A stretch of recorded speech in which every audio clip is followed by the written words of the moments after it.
The eerie echoes of Elmwood Hall.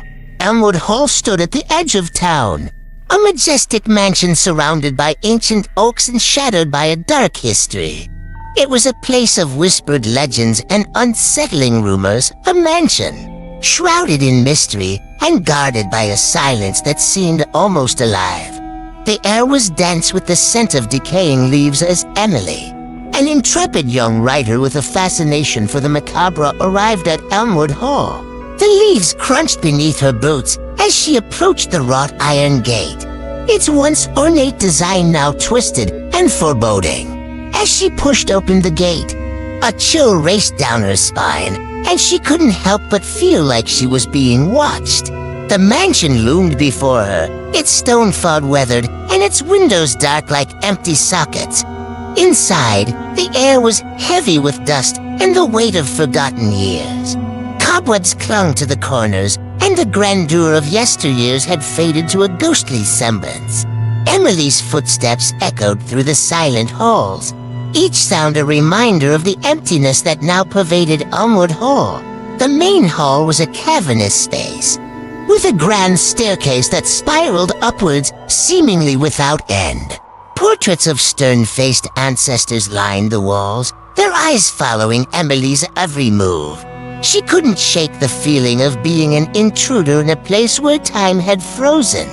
As night fell, Emily settled into one of the shadowy guest rooms, its atmosphere heavy with a sense of foreboding. She lit a solitary candle, casting flickering shadows across the room. The wind outside howled like a mournful specter, and the echoes seemed to find their way into the very heart of Elmwood Hall. As the clock struck midnight, curiosity overcame fear, and she followed the music's spectral trail, her steps guided by the eerie echoes. The melody led her to a forgotten ballroom, and there, at the grand piano, sat a figure draped in tattered finery. The pianist's fingers danced over the keys, producing a melancholic tune that hung in the air like a mournful lament.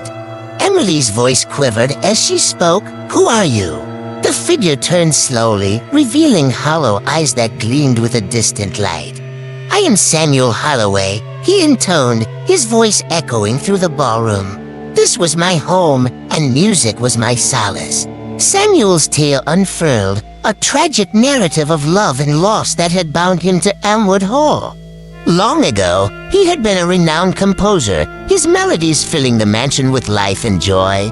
But when his beloved Eleanor passed away under mysterious circumstances, the halls fell silent, and Samuel's spirit became forever entwined with the echoes of his compositions. With a spectral grace, Samuel beckoned Emily to the piano. "Play," he urged, his voice a whispered plea. Emily hesitated, her fingers trembling as they brushed the keys. But as she began to play, the music seemed to take on a life of its own, filling the ballroom with a haunting, ethereal beauty. Samuel's eyes gleamed with a mixture of gratitude and longing. Night after night, Emily and Samuel forged a spectral connection through music. The ballroom, once devoid of life, now pulsed with a haunting energy.